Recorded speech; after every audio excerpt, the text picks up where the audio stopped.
Welcome back, folks. It's Friday. I hope you're having a good end of your week. This is the end of our episodes of History of Two-Face, Harvey Dent. This episode number 8. It's been a fun ride. I hope you guys have been enjoying. If you have, make sure to hit that like button, hit that subscribe button, hit that bell notification button so you get notified of all the other great videos. And make sure to leave a comment. I want to hear those comments. I want to hear how you thought this series went. Did you like this series? Did you learn anything new about this character? Let me know in the comments. Really love to hear what your guys' thoughts are. So, as we said, this is the end. We're going to find out some more about Two-Face, and then at the end of the video, if you stuck around long enough, you're going to find out who our next history of is going to be, and it's a great one. So, the Penguin. The Penguin and Two-Face have always been at each other's throats. This is mostly because their goals usually don't align. While Penguin is selfish and greedy, Two-Face believes in a twisted form of justice and balance. I think Penguin is another one of those characters that is very underrated in the Batman lore, too. The coloring Two-Face's scars has been altered over the years, starting from Harvey Dent's first appearance in Detective Comics number 66. The deformed portion of Dent's face was traditionally green for decades. This is true. I remember seeing some comics back in the decades where the one side of Harvey was all green. Soon, and I think throughout the years it's changed colors, which is kind of cool too.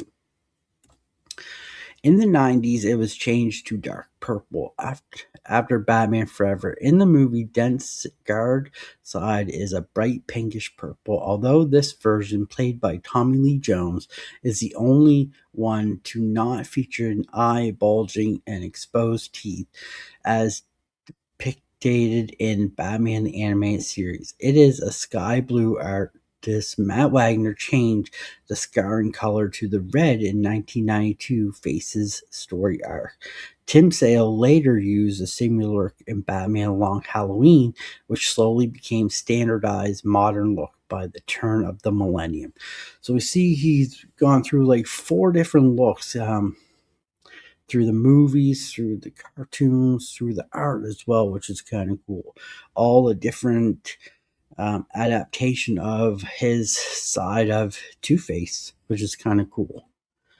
In The Dark Knight, Two-Face is disfigured by fire rather than acid.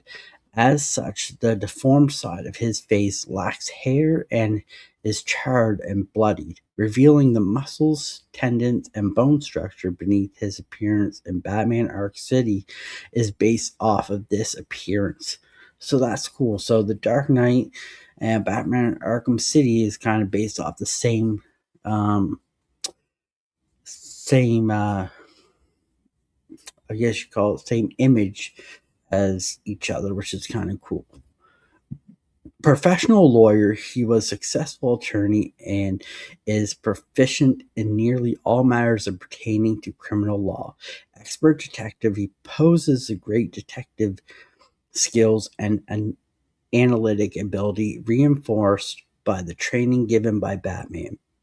Criminal mastermind, he is a genius in criminal planning and has many ties to the underworld, showing himself capable of competing with the Penguin.